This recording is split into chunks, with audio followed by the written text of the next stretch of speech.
Morning everyone, আমি Susmita Das. Welcome to recollection corner.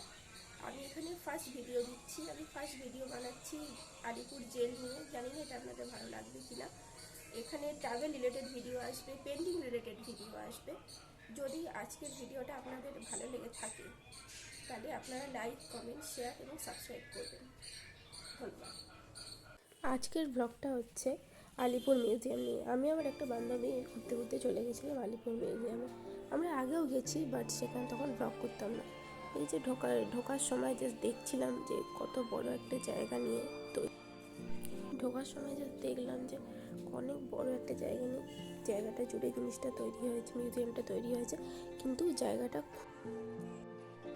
এরপর আমরা চলে এলাম নেহেরু জেলে।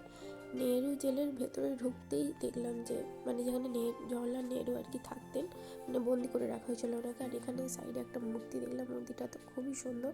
তারপর ঢুকে গেলাম জেলে।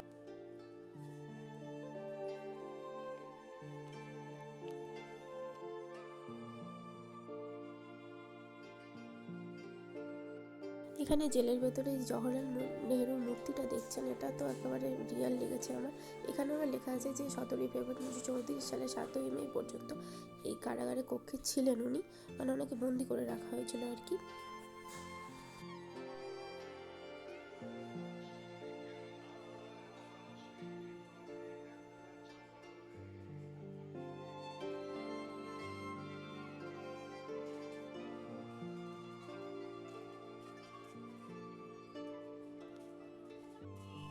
আর এইখানে এই মূর্তিটা জাস্ট দেখলাম যে একটা লোক যে একটা চশমা ঠিক করে দিচ্ছে একটা লোকের। মূর্তিটা কি পুরো রিয়েল, তাহলে তো গায়ে হাত, মূর্তিতে হাত দেওয়ার তো কোনো ইয়ে নেই, তাই দেওয়া যাবে না। এই মূর্তিগুলোতে তো গায়ে হাত দিতে দিচ্ছে না, আমি হাতে দিয়ে দিতে হবে। এখানে কাজী নজরুল ইসলামের মূর্তিটা খুব দারুণ করেছে, কারণ এখানে উনি বসে কবিতা লিখছেন, কিন্তু দারুণ একেবারে। এখানে ভেতরে অ্যাম্বিয়েন্স।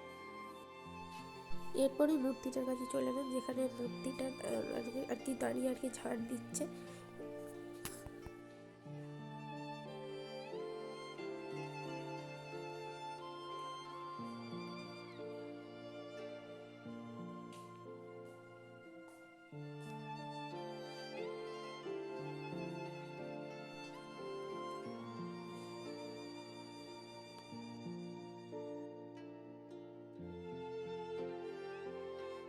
একটা বোর্ড দেওয়া আছে যেখানে লেখা আছে কোন দিক দিয়ে যাওয়া যাবে আর কি, কোন দিকে গেলে কোন জিনিসটা দেখা যাবে আর কি।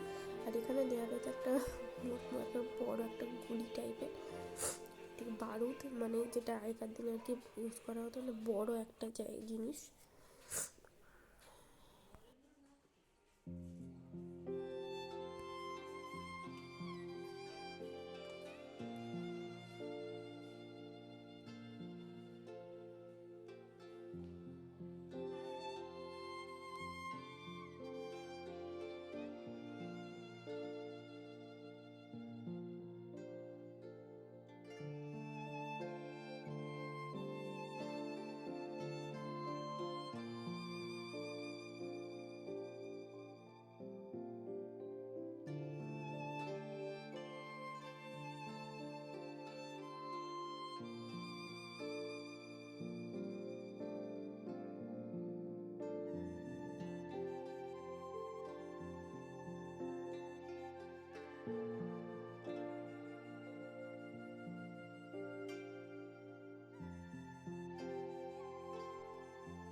নতুন করে আর কিছু বলার নেই, আমি আর কিছু বলবো না।